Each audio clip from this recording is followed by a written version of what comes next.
दोस्तों, आपने कई बार सुना होगा कि अगर पृथ्वी के बाहर किसी दूसरे ग्रह पर जीवन की कल्पना की जा सकती है, तो वो है मंगल ग्रह।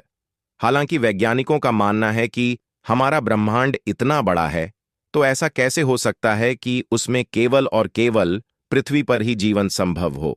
उनके अनुसार ब्रह्मांड पर और भी ऐसे ग्रह मौजूद हैं, जिसमें जीवन पनपता है, जीवन जिया जाता है, और वो हमारे जैसे हैं या नहीं, ये तो नहीं पता, पर वो जीवित अवश्य होंगे।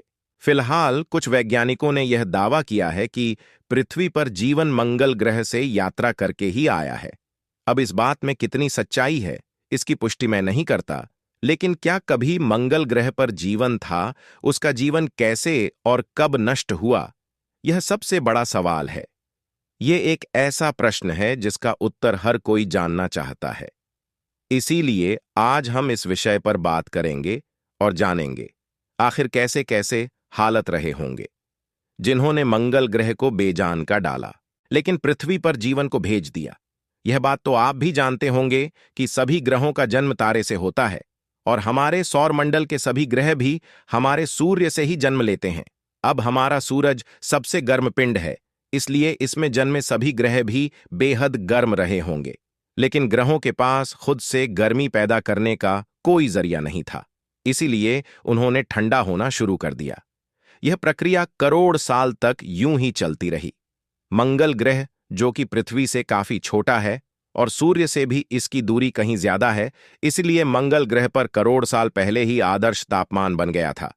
जब जन्म के करोड़ साल बाद भी हमारी पृथ्वी एक भट्टी की तरह तप रही थी, तब मंगल ग्रह पर अच्छा तापमान था और वहां पर स्वच्छ पानी के सागर बहाने लगे थे, और अतीत में पानी बहने के सबूत हमारी खोज यानों ने भी ढूंढ निकाले हैं।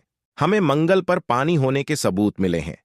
मंगल के इन्हीं महासागरों में सूक्ष्म बैक्टीरिया जन्म लेने लगे, और किसी भी ग्रह पर जीवन की शुरुआत बैक्टीरिया के रूप में ही होती है, जबकि बड़े जीव बनने के लिए फिर उन्हें एक लंबा समय तय करना होता है, एक लंबी यात्रा से गुजरना होता है।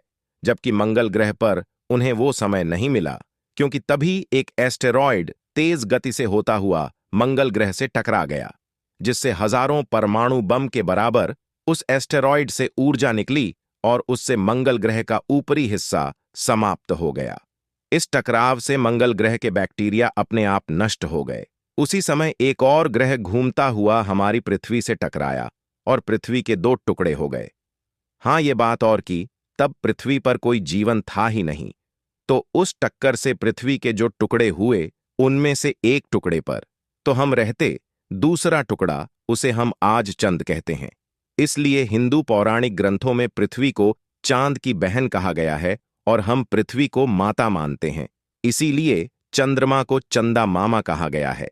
वीडियो देखने के लिए आप सभी का धन्यवाद। आगे की बात करेंगे नेक्स्ट पार्ट में। तब तक के लिए जय हिंद, जय भारत।